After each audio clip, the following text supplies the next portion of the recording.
So, welcome boys and girls. Today I've got a very different kind of video for you today. I'm over at Beaumont HQ with Nick. We'll get him to introduce himself in a minute.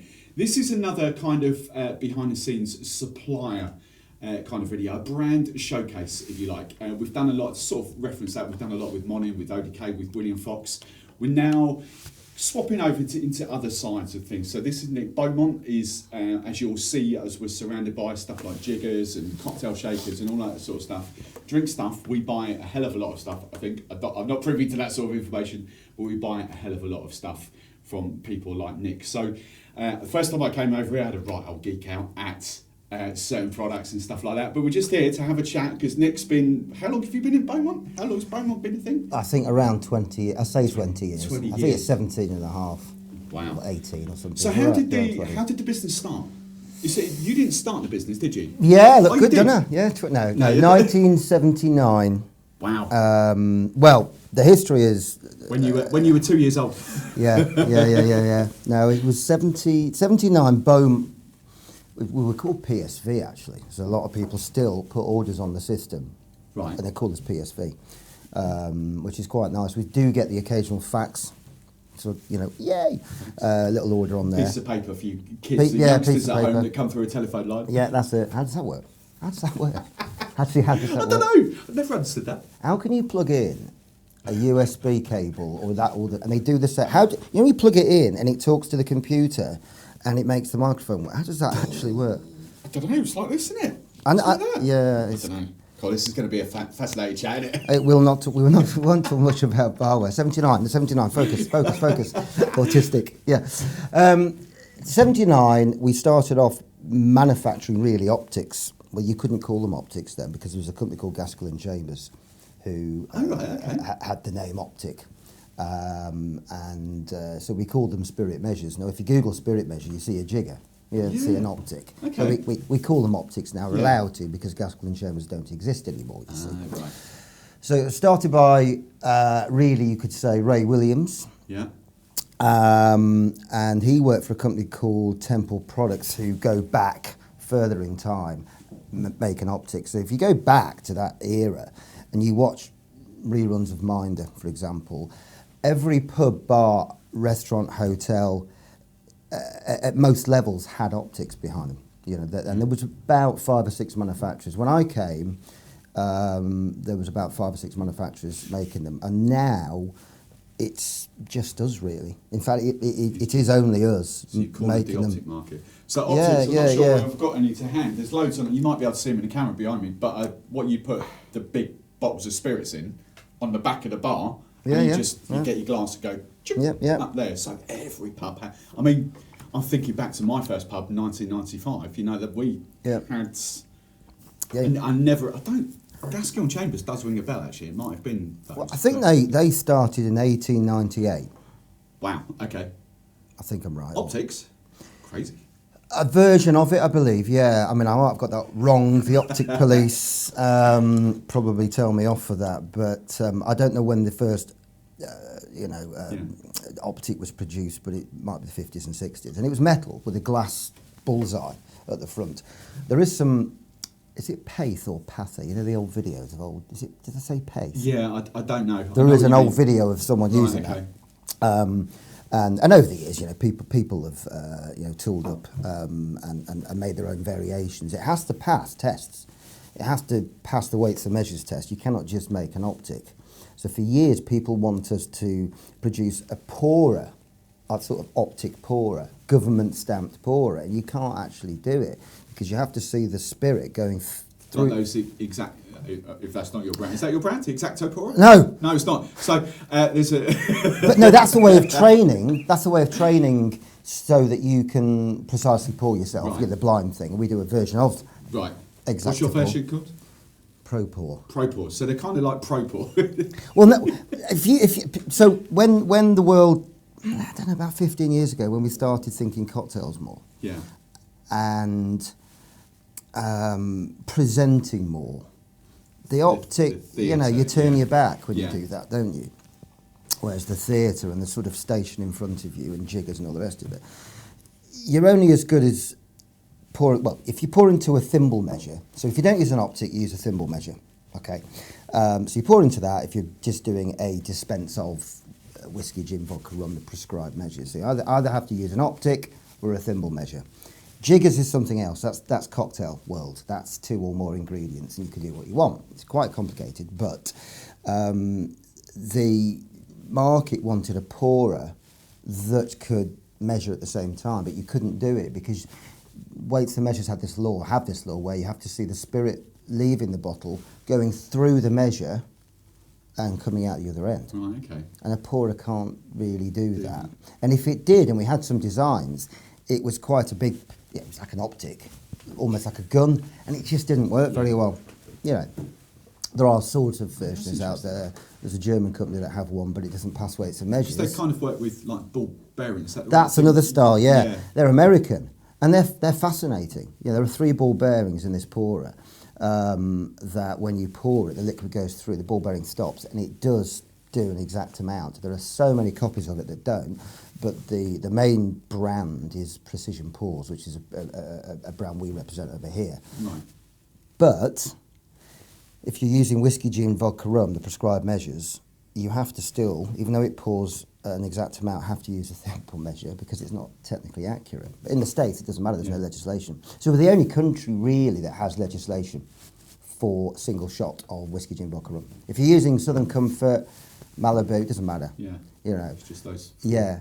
And people do use them, and we found this recently. So with the optic market in lockdown, organically people started having bars in their house or in the garden, getting sheds online. And the shed we've got here, the sort of bar here, that was only 450 quid from a provider out there. And people started doing this and nerding out and buying equipment. And what was interesting is I wouldn't say we got complaints, but sometimes people would say it's leaking. Right. And I'm thinking, why is it leaking? Why is it leaking? Why is it? I know why. Because people don't know that whiskey, gin, vodka rum is the go-to. There's no sugar in that, really. You know, and sugar and all. It's that, there is that, but it also corrodes and crystallises when it hits oxygen. So people were using toffee vodka. You know, of course they will. They put it all. It looks really cool, but what they'll do is they'll use it once on, say, Friday, or maybe even a Saturday. They won't touch it for a while. Yeah. And then when they get back to it, it's a bit stiff to push up. A publican would know that, but the home doesn't. And because the way we trade, through you guys, for example, who trade online, your customer is 68 million people. And they don't know. They paid 3, 4, 5 quid for this optic from you. And it doesn't work, so they send it back, and we've found that there's more of a complaints market in there. But we've nipped it in the bud. I was just going to go back to the optics then, and sort of that. So you kind of basically took over the whole optic market when Gaskell and Chambers displayed. No, that name is so familiar. I haven't even thought about that in years. From memory, when I came, we had the sort of regional wholesale market, okay, and the managed pub groups, we didn't. We did, but you never know. There's so many of them, whether it's Marston's or Butlins, you know. And there was a company called King who seemed to have it all. And I started working with them, and the first account that I took business away from was Wetherspoons. Right. And they were buying 1,000 optics a month, which is fantastic. And then it started moving from there. And I kind of started talking to the end user and the influence in the sale, pull it through King. Then King went bust. So I was like, okay, I'm starting to get somewhere. But what happened when King went bust is all these, whether it was Marston's or Wetherspoons or Green King, whoever, the regional sort of wholesalers started picking up these accounts. And I had quite a good relationship with them. So it was quite easy to sort of go in and say, look, can you? In fact, we got into M&B, who at the time probably still are the biggest pub group. Mitchell and Butler. Probably still are, I assume, through hygiene, because the Pearl optic, which is what it was called, clicked as you pushed it up. Now, when you did that, I haven't got a glass in front of me, you put your fingers around the rim of the glass and you pushed up with your finger like that. So then, that's not very hygienic, is it? I mean, you're only kind of thinking, what other way can I get in? And you keep bringing them up and treat... And ours didn't do that because ours had a smoother lever, so you could put your fingers down there, and we got in on hygiene. I couldn't believe it, really. Well, it's good.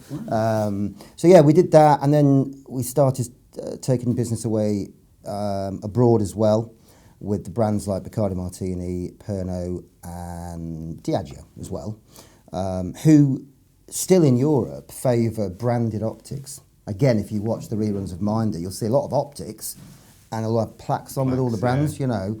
And they were given away, we still do I'm not sure if that's actually in shot behind me, but I'll get some B-roll of that. Still do, you know, a healthy number of that. I'm not going to tell you how many numbers we do, but it's a healthy number. Can you roughly, not branded, but like how many optics a year you sell, like ballpark? Well, like between, I mean, it is always between 30 to 60,000 a month. And then that's a big gap. But he told me that when we came over here a couple of months ago, and that blew my tiny little brain. 30? It is, yeah. To 36 countries, you know. And also including the new sort of domestic market that is still there. You know, I think in lockdown when we all just organically started doing things where it was, you couldn't go to the barbers, so you bought a beard trimming kit. You know, yeah. Dogs. Yeah. Dogs that don't look like dogs. Everyone's got a dog, you know. And accessories that went with that. So on Amazon, you just went, you know, gardening. And I think also, I wouldn't say I blame, but this started off with the Great British Bake Off. Years, I don't know how old that programme is, 15 years maybe? Yeah, probably longer. Entertaining at home. And I also call it showing off at home as well. So you get your pals round and you get the plates, whatever it is, and you show off your food.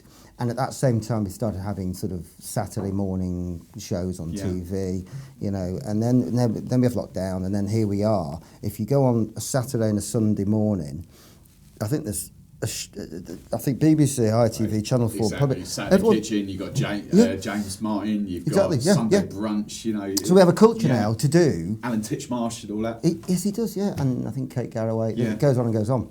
So it's a lifestyle show, and then they'll talk food and drink sometimes, and pairing and all of that sort of stuff. It used to always be Oz Clarke with the wine. Yes, yeah. And they talk wine, but it's cocktails. Yeah. And we have this sort of cocktail mind now at home to show off. And what also happens is when you do go to your mate's house, the Uni pizza oven. Look at that.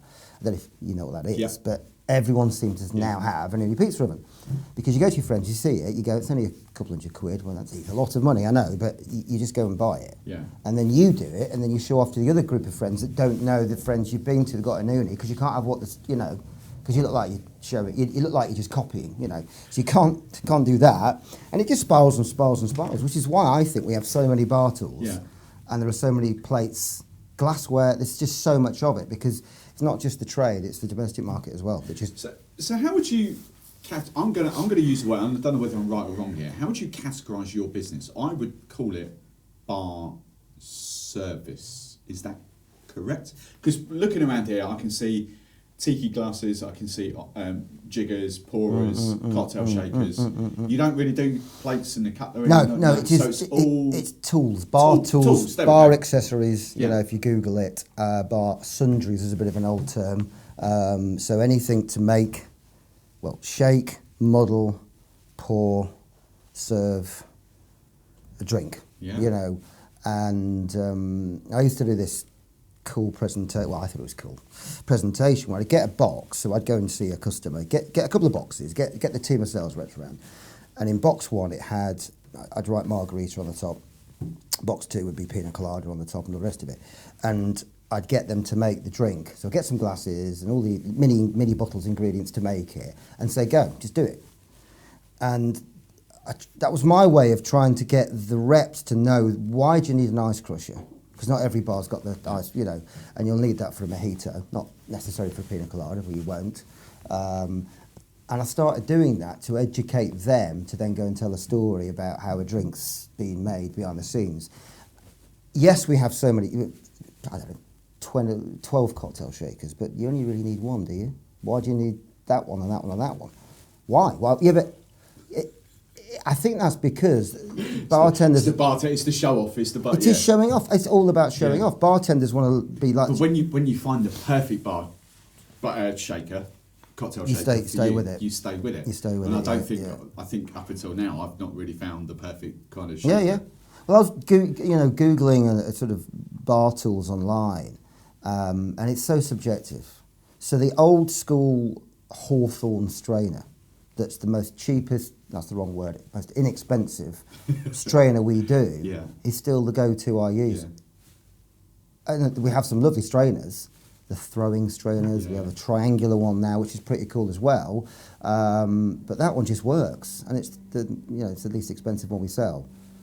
And I still see so many people doing it. And then you see, what do I need that one? Do I need that one? Do I need that? Why? And I think it's choice. So if you only had one strainer, you would sell it.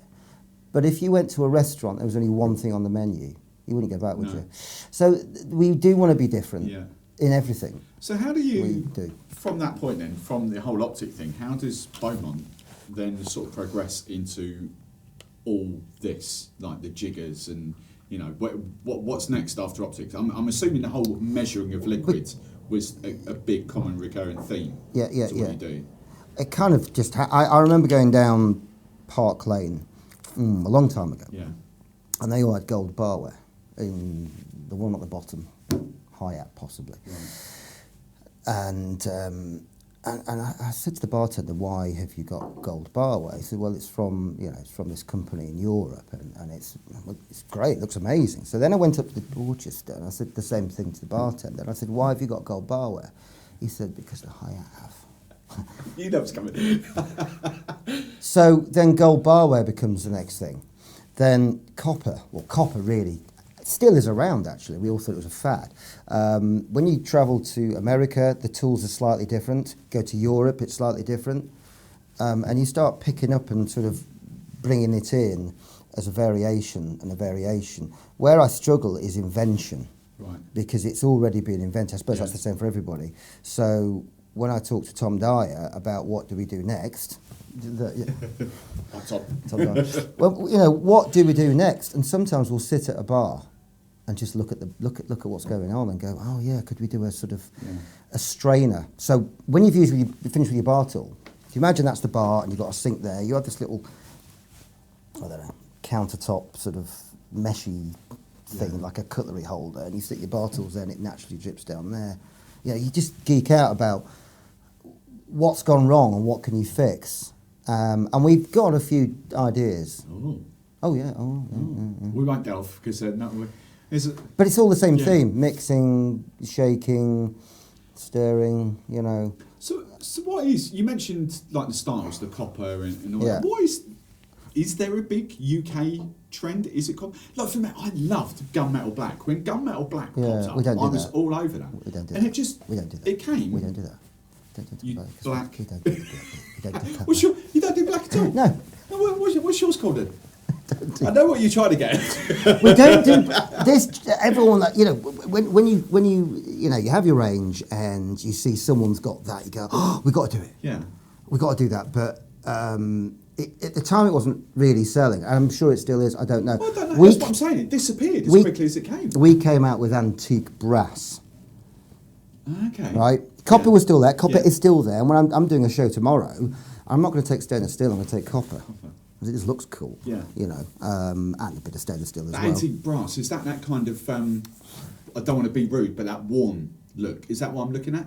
It's, I can't see. There's never anything. Oh, kind of like this. Oh, is that sort of, right, okay. Well, it is that. Okay. It is that one there, Sorry, I've got gold on that. I'm thinking my dad used to have all the, what are they called, the brass, they're called brasses, but like the shoe and all that. I looked at is it called a finial where you put your curtains? I think, that rings a bell. And it was that colour, and I thought, that'd be cool. Same with jiggers. Do you know what's a really cool way of getting invention is to walk around the sort of John Lewis and see lampshades, for example. Right. It could be curved that way and does that. In fact, one of the jiggers we do is this one here. Yeah, it's my favourite all-time jigger, that. I love that. It's exactly the same as the lights in Frankie and Benny's. Give it its proper name.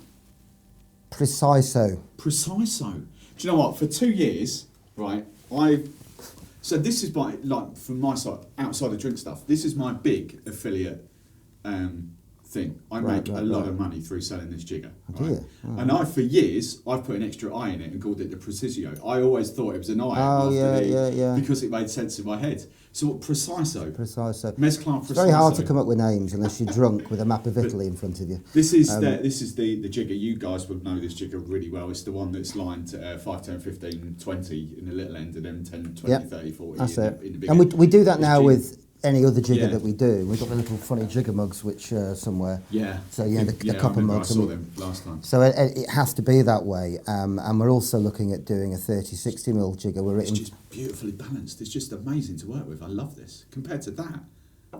Have you seen the Tom Dyer Grail? Yes. That one there? Me. Yeah, see, I've not had a really... I play with that. So this is lined... Where's this? What's this? 15, 25, 35... That's 45. 50, but indentations 50, every 5, yeah. So, you've got to have your glasses on. Yeah. I just about see it. But you see, that's, again, for a bartender, and this is the feedback kind of thing. And I know Tom would probably you'd use a bar spoon. I know we had this chat the last time about bar spoons, actually. They used to be 5 mils and now they're sort of 10, 15, something. But the big ones for us are like 5 to 7.5 mils. Yeah. And which we can kind of get from... Because you just split the difference between... You can work it out. And you get that muscle memory, which I love. When you've got that, I don't need that anymore because I can guess. It just feels right. It's like when you're cooking. This is lovely weighted as well. It is nice. See, I love geeking out with bar tools. This is... Going back to the bar spoon you mentioned then, one thing that does wind me up is that you can get anything from anywhere now. Right. You can go on Alibaba and find a bar spoon, right? So we spent so much time counting the springs in a strainer so that it was that strainer. Yeah. Even that, I'm going to find one actually. So we're talking about Hawthorne strainers. I'm going to go and get one. There's one up there. There's I can one up see there, it. yeah. I can see that. So basically, Hawthorne strainers, go on top of the Boston shakers. And for us bartenders, I'm going to probably preempt what he's going to say now. But for us bartenders, we love a really tight coiled spring because if we're not shaking with tiny bits of fruit or anything like that, then a tight coil on a spring will I can't find the strainer of stop choice. the ice coming through. Strainers and strainers, and that gets to the level of do I need a fine strain as well. Yeah. But the strainer we have, in fact, I'll show you in the book because it's not in the showroom. Because I didn't think we'd talk about this, so... We've had to talk about anything. You should have heard the conversations we had off camera. Right, okay. That strainer there. Okay, so the two ears at the front. Yeah. Right. That's spec'd that they're flat. Now, you can get strainers from Alibaba imported by X company and they come in and they're not flat. And it really winds me up because if you're doing a speedy drink and you're serving many people at once, when you put that on the tin and they're bent forward... Why would they not be flat? It hits the side of the tin and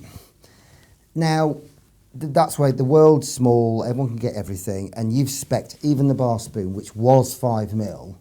I guarantee now that Drinkstuff could go and buy a bar spoon that looks like that bar spoon, but they hadn't thought about that. They just bring it in, they're a bit cheaper.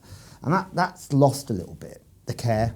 There was a time when our bar mats, I sort of couldn't really get my head around this. Someone said, your bar mats aren't as floppy as they used to be. The long, thin bar mat, 24 by 3. Okay. I kind of got it in the end. I'll put that. As in the rubber. The rubber bar mat, yeah, I know what you mean. I went Brummy then. The bar, what I call it bar runners. Yeah, I know bar exactly runner. what you are. The rubber things with the little... Does it matter because it's flat? And I'm like, yeah, but when it goes in the dishwasher, it comes out all wobbly. Well, don't put it in the dishwasher then. Anyway, there's 1 or 2 customers complained that it slightly changed. So we then went back to the manufacturer and added TPR, this plastic, to firm it up. Then it was too firm. Meanwhile, this is interesting though, because we kept going backwards. Which bar mat do we want? We want the one we used to have, or we can't. For some reason the material wasn't around, or whatever. But there's only 2 or 3 customers complaining out of 600 that never complained. And there was a period of time when we wanted to get it right. And this is my point. You can look in a book and see a strainer that looks like that, but you haven't thought about that yet. You'll get it from the supplier, you'll use it and go, it doesn't work. But all the little bits, whether it's counting springs, making 5 mil on the end, even optics. The optics is, there are approximately 26 components in an optic. Yes. Right. Yeah. Now, so maintaining them is pretty hard actually, because when one leaks, it could be a few things. Is it leaking from the window? Is it leaking from the spindle? Is it that it's been in the dishwasher and the O-rings have started moving? Is it that they've used the sugar-based alcohol and the O-rings have moved because it's crystallised inside, and it's all these factors. And when you've eliminated, is it that, and it still leaks, you go, what the heck could it be? So you get your micrometer out and your vernier, and I've got these goggles that go on, and I sit there nerding out. I will drive from here to home, which is about a 2-hour drive, with a component in my hand, just doing that, feeling it. And there was one time when the split line on this mould was like a sow out or something like that, and it made the O-rings push out a bit, so you could actually, that's what made it leak basically. Mm. Now, thankfully I've got a friend who I can call up, the Doc Martin of engineering, and he can help me. But if there is a problem with the tool, big lump of metal, goes backwards and forwards and plastic's injected in, and if there's a problem with the tool, then it can cost between 5 to 20 grand to tweak, get a new one. But the component costs a penny. So we have had that a lot, and we've got it going on right now. That one of the components isn't working very well. Sorry, the mould isn't working very well. Something's gone wrong. It's just like cracking it or something like that. Send it off to be sparked up, and 5 grand bill later for a component that costs a penny. You know, so it's hard to maintain it. I'll never, ever get them made in China. I'll never get components made in China. They have to be, made locally, based in Flitwick, so the moulders around here. And I wanted to do a video, actually. So see, the raw material going in the machine and components coming off, then going in the factory and seeing it all go together. Because it is a great British part of, it's been around for years and years and years and years and years and years, taken for granted as well, and we're the only company making them, and it's got the Queen's crown on the side, which I was worried about with the passing of the Queen, because I thought, does the crown change? I still haven't actually researched that, but I think the crown just moves, doesn't it? So I can keep the same crown. I've had a little look into this. There's certain, I think if it's just the logo, that I think you're the logo. Right. But there's certain bits that have got the writing under her HRH. Yeah, we don't have that with the picture. That's the thing. There's going to be a lot of rejigging coming up. But so we've gotten to the old optic. What I know the optics is kind of what you're synonymous with, but what other what's a real fun product? What products do you wish you had that everyone kind of knew about and you thought would revolutionise like the bar world or the pub world, or like what do you think you've got that doesn't sell as much as you'd want it to, or what do you think? Bugger me, this is awesome. Why is it not? Have you got anything like that? I've got two. This wasn't prompted, was it? We didn't. No. I have got two. This is like when you've used your thimble measure, or even you could say even your jigger. Who actually rinses these out and washes them? Do they always? And we actually haven't got them here. We have something called an identity clip that goes on the wine. Yeah. 125, 175, 250. I was in a bar once and I saw the bartender put say white wine, poured it and then put red in and went, oh my gosh, I've just had white wine in that. So I thought I'll just do this clip. The old bicycle clips? Yeah. A bit like that, had red, white and rosé on it so that they could identify. I haven't got any to show you, but that was a sort of, that's genius. Again, that's when you sit at the bar and go, yeah, what if? And that's the same, so when you've used it... Do you know what? In all my years, I've never even contemplated that, and I've just sat here within seconds and gone, oh my God, that's genius. I don't know whether you can see that inside there. Just going, what's it? It's called the shop rail. It's got like a little rail. So obviously your little drips collecting there. Made in the UK as well. And these are made in the UK. I want one of those for my bar at home. I genuinely have never seen that or anything like that before, or thought about anything like that. There you go. No, I'm not taking your display. No, they can have it. So how many is that? That's the trouble. The only because these didn't exist when this was thought out. Go on. So then I was thinking, how do you drain that? Well, you drain it like that, don't you? Yeah. So we need to come up with something that drains it like that. Yeah. So that it pulls out. Because mine just sitting in a little basket. Yeah. Or I've got one of those, probably not real products again, but the round, exactly what I'm talking about, the round tray thing. Yeah. Drip tray. Yeah. I mean, so here's another question. How many of I'm going to call them old style jiggers. Yeah. I don't know what. Yeah. How many old style jiggers do you sell compared to like new style jiggers? Do you still? I'm guessing you still sell. There's a huge market for those. Absolutely, Thimble because measures. it's legislation. Thimbles are actually classically known as a transfer measure, but they're CE marked as well. So it comes under the same kind of rules as whiskey, gin, vodka, rum, dispensing a shot of. I mean, I've seen these in the market. This goes back to me, dotting the I's, crossing the T's, being audited, being ISO accredited to get the CE mark on there. And I've seen thimble measures that haven't got that on there because people import them without knowing about it. Still sell them. No treading standards necessarily. Well, they do. They go out there and they go out and spec these things and make sure people are doing the right thing. But I don't always see that, which really winds me up because we have paperwork that thick about that CE mark, and it's just changed to UKCA as well. But we do sell similar quantities of those that we do to optics. Quick sidetrack question. I've always done this. Are they purposely designed so that, especially the 25 ones? No. You know what's coming now, don't you? Yeah, no, because... How many times a week do you get this question? No, I don't. I used to. I used to. Are you talking about the measurement that side as well? Yeah, we've always... Some of them have been 5 mil and some of them have been 15 mil. Yeah. Was they purposely designed like that, or is it just roughly worked out like that? I think it's to do with getting the base on. This goes on a mandrel. You'll actually see. Can you see? It's slightly curved here. Yeah. So it goes on a mandrel. And a big press comes down and pushes that in, right? And it actually, it's not welded or anything like that. It's just pushed in, and that's why you see the sort of curve there. See it more on that one. Yeah. I think it's, if you didn't do that, you wouldn't be able to get in and press. Okay. So I don't know. They've always. I mean, these have been around for donkey's years. Donkey's. I mean, I can only go back as far as 95 when I first started working, but we had, we had tons of those for every single size wine, 50s, 25s for, and then when Diageo had their big thing about bringing in the 35, 35, and it went through this whole kind of rigmarole about swapping over. That came back in lockdown. Yeah. Because people want a larger measure. They don't think, they just want 35, but not 25. That's a spit of alcohol, it's nothing. I think there's this whole big revelation where people have started to make drinks at home where they go, they pour a shot, and it's not, well, that ain't much. No, it's not. It's not, is it? No, it's not when you look, especially when you go abroad. And, I mean, even for me, for my other channel, Cocktails, I always work in 30 mil.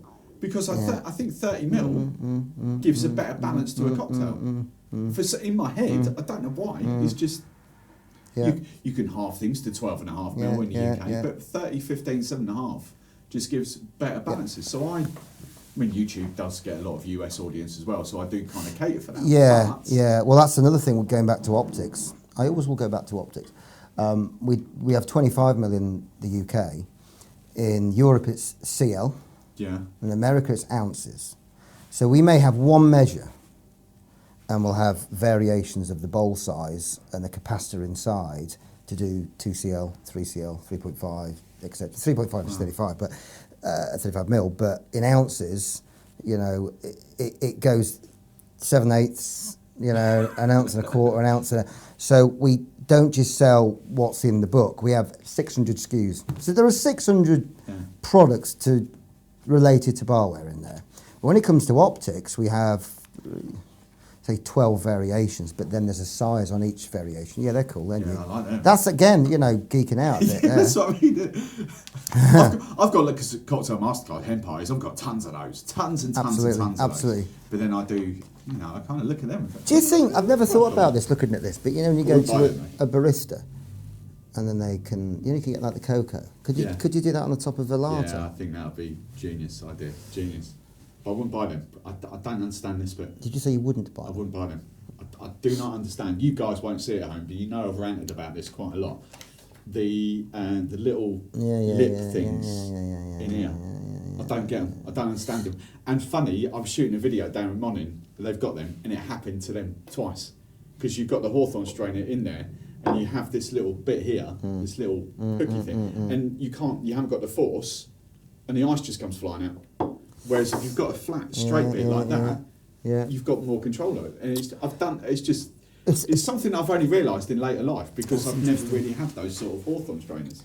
But That's Like, what is the point? I don't understand. yeah. Well, I use them and I don't have a problem. But this one here. Bad workman always blames his tools. That's what my old man used to say. But everyone can. Not everyone. Most people can compensate.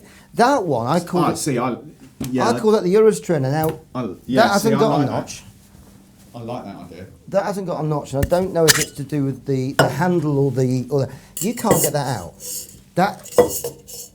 Well, I can't. Or perhaps I don't like that actually. Yeah, I don't like that. I'm not doing very well here, am I? I might be able to use it like that. No,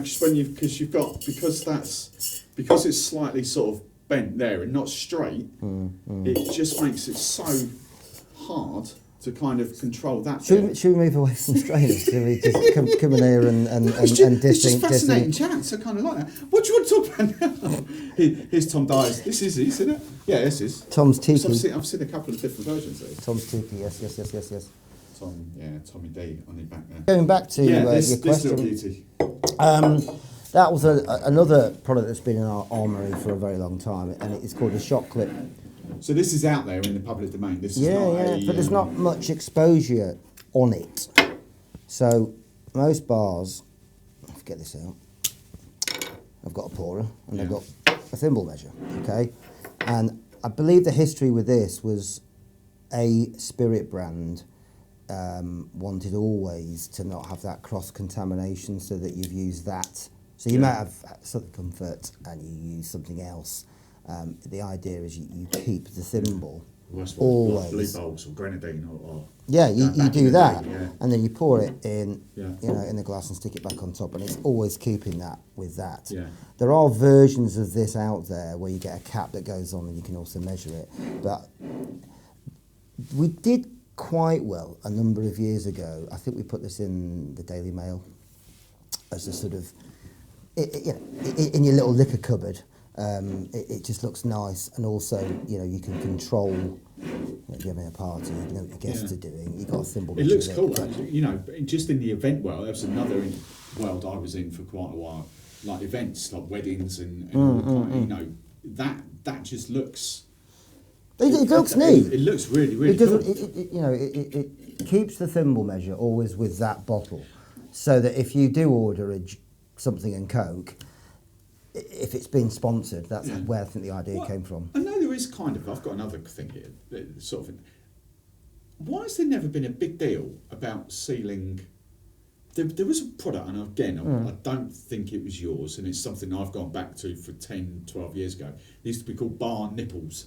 Well, we do that. And these little black, but they're really hard to. But I don't know why they're so hard to kind of come by, or people don't really know about them, and it just stops flies and stuff. Yeah, if you walk into a bar and complain about, flies are everywhere. Yeah.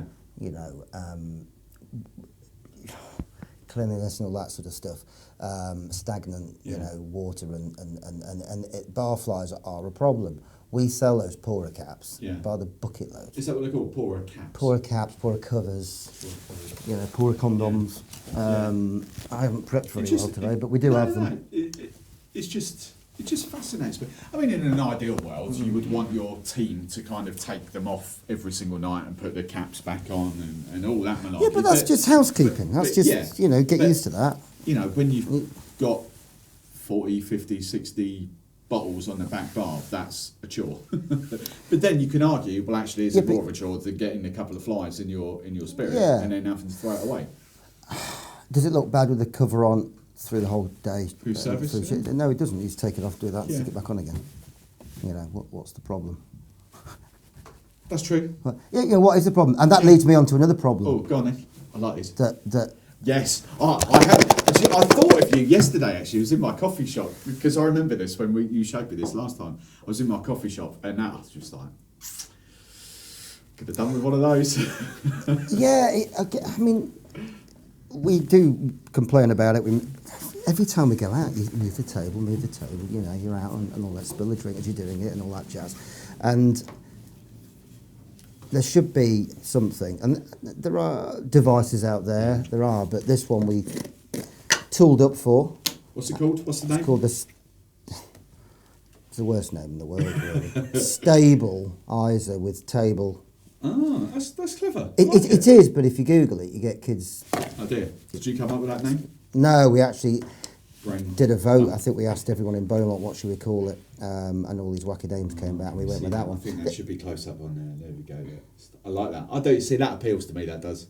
That's my level. But they're really inexpensive. You know, there's 25 per tub, and they're made out of PVC, and you know we haven't just come up with a wobble wedge. It's got little. Can you hear that? Yeah. Got little grooves in it, so it actually does sort of wedge under there, and it's also got this sort of. I can't really describe it. It's semi-squidgy is the word I'll use. Semi-squidgy. So that it almost acts as a shock absorber as well. I'm not just coming out with some. No. I get you. Sort of. I get you. If you can imagine if we're in America now on a sort of trade stand and someone. You just see that like those. What do they call it? They're beer mats. Is that the right thing to call Well, them? that's a beer mat. Yeah. A beer mat. Oh, no napkin. There's always a napkin. Always a napkin. Like, oh. God. Yeah. But you can layer them as well. You know. You could even use them on your. So you've got what 3? You've got sort of 3, 4 going on. Yeah. There. Do you remember that thing you used to do with coins? Oh, failed miserably there, didn't you? But yeah, this hasn't had. Well, it has had a lot of exposure. So when did this come out in the market then? When did you launch this? About 4 years ago. Oh, really? Pre-COVID? Yeah. I mean, it does sell. Yeah. It does sell, but it's that educating. I mean, Yeah. I should probably just give Yeah. give a load out. I was like, if you're a pub, bar, restaurant, hotel, whatever, and you're sitting there thinking, how do I solve that problem? It is finding that. Well, for I don't know, £3 you get. Yeah, but how do they find that in the first place? They probably don't know to Yeah. think about Googling it, do they? Table stabilise. You know, it's like how the thing you would search for is how do I stop my table wobbling? But no, they don't do that. No. They just put a napkin under and carry on with Yeah. their service. You know, I think there's a word in the sort of catering world. I think it's called perfect table or something like that, where you know that they'll go around and they'll make sure the knives and the forks and the glass is clean and polished, and you can get devices, you can get cutlery polishing machines, you can get those glass polishing things that spin around. You get the table wobbles. And it'll still wobble, even though they've done all that check. And they'll get it in the exact right position, then the cleaner will come around, or they'll do it at the end of shift and hoover, and the table will get moved, and then the next day they go through that whole rigmarole again. Because half of it is warped floors, you know. You don't have level floors. Well, especially with, you know, the outdoor culture we've got, because in lockdown when you couldn't be inside and we all had to eat outside and there was canapes and umbrellas, you know, every bar, restaurant tried to do what they could. So when you put a table outside, it's just all over the place, you know. And it's one of those things you live with. It's a bit like TripAdvisor, which really does wind me up. That you go on TripAdvisor and someone will take a picture of a little mark on the wall, which you wouldn't normally notice. You wouldn't normally notice, you know, and because the picture's really big and they made a big deal about it, and there's ants in the room or something like that. Well, you know, if you're in the Lake District, all I want when I go somewhere is to make sure not necessarily the table doesn't wobble, and I'm served on time, and I'm looked after, and I'm clocked, and I've checked in. I have to keep ringing the bell. Where are you? That's what should be something called Service Advisor out there, where we rate it on how was your experience, because actually who notices there is a crack behind the sink in your bathroom? Do you really notice that? Unless you're... Because we've got marks on the wall here, but you haven't noticed, have you? You know, there's some great YouTube videos of stuff like that, people going around and actually are you permanently on it? Like when you go out into a pub, bar, hotel, restaurant, whatever, are you permanently kind of looking at everything, thinking... I'm not very good at it. Not in a kind of TripAdvisor way, but as in, oh, I have a product that will solve that problem, or... oh, I could invent a product, or, you know, because a lot of what you do is inventing products and getting stuff made. You're not just buying products off. I think we haven't really made that clear. You're not just buying specific products and bringing them in. You're actually Well, making. we are quite lucky that part of our portfolio you cannot get anywhere else. Yeah. It's quite unique to us, which is the USP why people do come to us and put orders in. Our carriage pays low as well, so we say yes more than no. And you're always thinking, to solve a problem in anything. Cocktail kits are quite cool now, to be honest, because we found a British tube manufacturer. There's some up there actually, and these are actually whiskey tubes. So you'll get your bottle of whiskey in that. Yeah. And they're made in Birmingham. Cha-ching. And the MOQ is 500. You can have anything you want on there. And very inexpensive. And you can put a lot of things in that. Yeah. You don't just have to put cocktail stuff. We do an optic and a bracket. And we need to keep doing more of that. Yeah. And you can get different sizes as well. So whether Is this transitioning as a business then more from B to B to B to B to C? Yeah, this is the whole revelation of COVID. When I first started, most of our customers had a van. Yeah. They went around the local area. You guys were there. I think you were probably the first with Barman's website. There was one or two that popped up afterwards. There was a bit of Amazon popping up and eBay as well. But now, most of our customers have a website as well as the van and reps on the road and all of that. So I could list that knowing it's for the home market.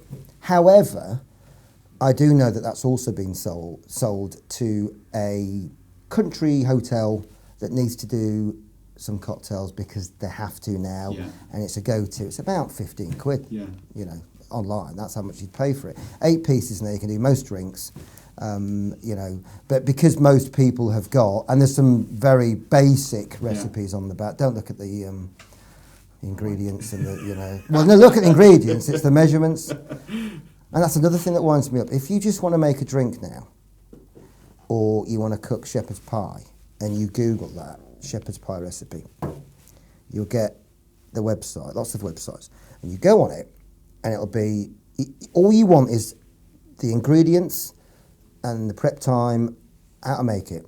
So that's that long. You get that. Yeah. The history of shepherd's pie. No, I don't want to know the history, and that applies to everything in cocktails as well. And the other thing with cocktailing, which is why I put those basic recipes on the back, is that is kind of a go-to. But how many cocktails are there now? Oh, hundreds of thousands. Hundreds of thousands, yeah. Probably millions. Yeah, and it's quite confusing. But then bars will just call, they'll take a woo-woo, like vodka archers and cranberry juice. They might put, replace the vodka with gin or do something. Twist and it out, it's not called a woo-woo anymore. So, a lot of cocktails are just based off. Of course, it's like music. Yeah, exactly. You do hear, isn't that that song, but changed slightly. Yeah. Some people don't even notice sampled a little bit. Sampled, yeah. But no, that definitely there is that cross kind of culture now of home as well as bar. Yeah. And some products, these are selling quite well on Amazon. Probably going to people's homes as well. I don't know. And people are buying off Amazon. Bartenders will go finish their shift at whenever it'll be, 1 a.m, and they'll just go straight to Amazon. Probably pay more for it as well. But I'm guilty because I want it next day. Yeah. Today, I mean, Amazon's getting to the point where you can get it today, but you probably can here because you're close to Milton Keynes. But I remember being in America and visiting a friend, and she worked at the Sheraton in downtown Los Angeles, and she said, "I'll meet the bar manager." I thought, I've been door knocking for the last week around all these wholesalers in Southern California. Got some nice leads, some sales, and I went in and thought, Sheraton, are you buying from that place or that place? Are you using them? No, I just go on Amazon. Head turn, right, So there's so many places to sell so many things and influence, like you're doing now, because hopefully people, again, we don't have too much representation out there at the moment, we will be. It's telling the story to you, to tell your buying team, and then sometimes it will stop there. If the buyer says no, but the salesman says, they won't know about it. But if the salesman sees it, they tell the buyer to list it. It's where in the good old days you went to see a buyer, you said, buy this, buy that, buy that. Now you've got to get to the end. You've got to get to the salesperson. No, you've got to get to their customer. And you've got to tell them it exists. And then that's why we have on our website where to buy. We get many, many emails, I just need to know where to go. Someone will ring us up and say, I am based in Melbourne, Hertfordshire. Yeah, obviously you're there. So if it's Bishop Stortford, there's another company we can use. But no, in terms of other products, there's always ideas in there, but ideas come from problems. And having that creativity thought, whether it works or not, How many, last sort of few questions, how many new products do you bring to market a year, or does it vary? It really varies. It varies. We brought out about 40 new products about 4 months ago. Wow. We actually also have a new trade website where customers can go and buy, and then they'll see products on there as well. And at the first page will have all the new products and they'll add it on. But yeah, 40 to 50 or sometimes nothing. Yeah. I am looking at what else to do. I've got these catalogues, to look at what do I do next if I need to do it. And also the stuff I'm doing with Tom in the background.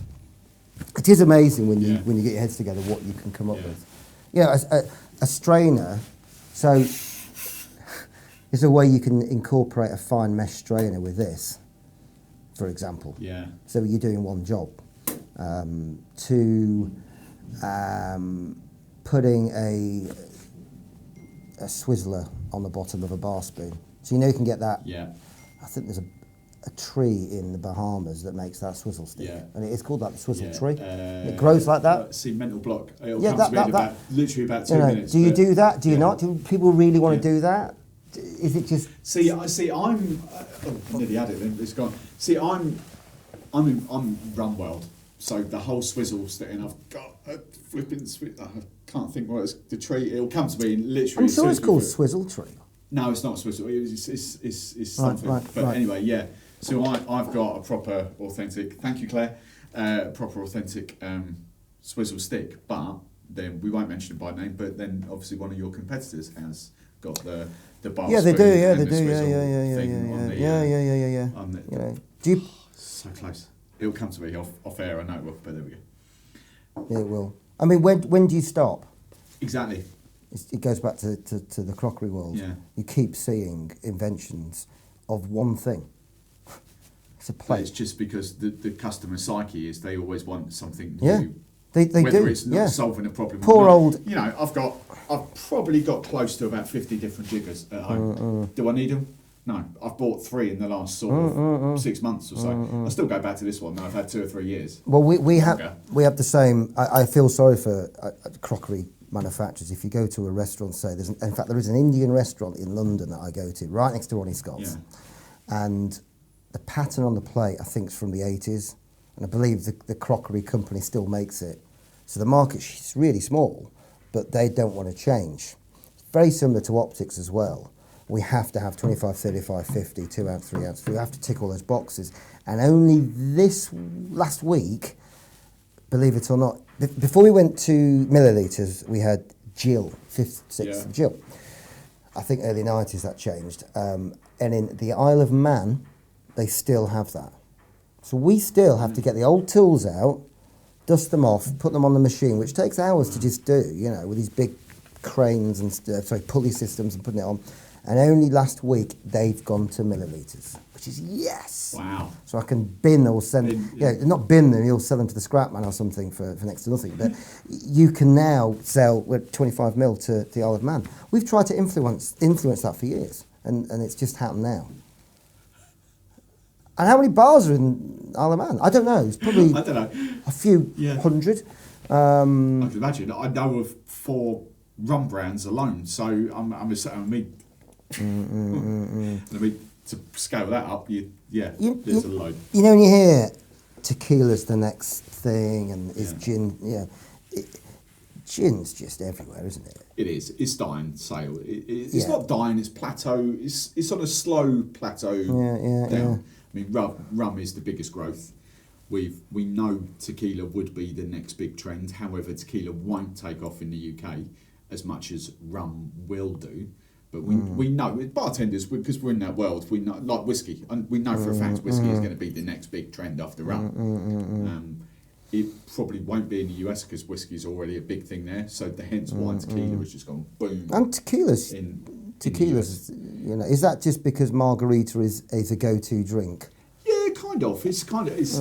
It's you've mentioned the word a couple of times. It's like for pop stars. Tequila, rock stars, definitely. Yeah, like the Rock, Terramana, tequila, and people like that. I think Justin Timberlake's done whatever. Probably, These big. Beckham, that's true. Yeah, is Beckham that gin? did the Hague. No, whiskey. Sorry, was it whiskey? Yeah, I don't know. I'm sure it was Hague. I should know. don't know. But yeah, so it's kind of, they spot a business opportunity more than a trend, and that's what sort of. And rum's just not really had. Well, tequila's a bit of a nightmare over here because the aperture on the spout is wider than a standard bottle, so we don't do I'm doing a pourer that will do it. So if you put a standard pourer in a tequila, an Olmeca bottle or something, it falls out. So we're now doing a pourer with a wider cork that will just go in. Okay. Again, there you go. Yeah. From a problem though. Yeah. Customer says, do you do this? No, we don't. We do optics. Yeah. He wants to put tequila on an optic. Subjective. People will. And the bottles are shorter as well. Yeah. So the brackets that we use, so you can't really use an optic on it. We could if we really wanted to do it, but the market isn't optic. So yeah, we're doing a pourer with a wider cork. There you go. Wow. I'm just thinking of the bottles that I've got at home with the wider spout, and you kind of. Yeah. They do fit. Yeah. They do, and the cork we use with Tom's, it will fit in. It won't just fall out again. Some pourers have got really soft cork, which sometimes is good because getting a pourer out of a bottle. That's another thing as well. I probably haven't got one, but we do there we go, a bar blade that you put on there. Oh, that's genius! Yeah. Oh my god, that's just blown my tiny little mind. Look at that, boys and girls. Look at that. That has just rocked my little world.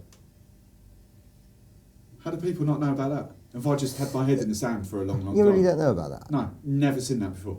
Wow. That's just genius. Well, there you go. Look at that. That's just okay. genius. You've got the got the yeah, there we go.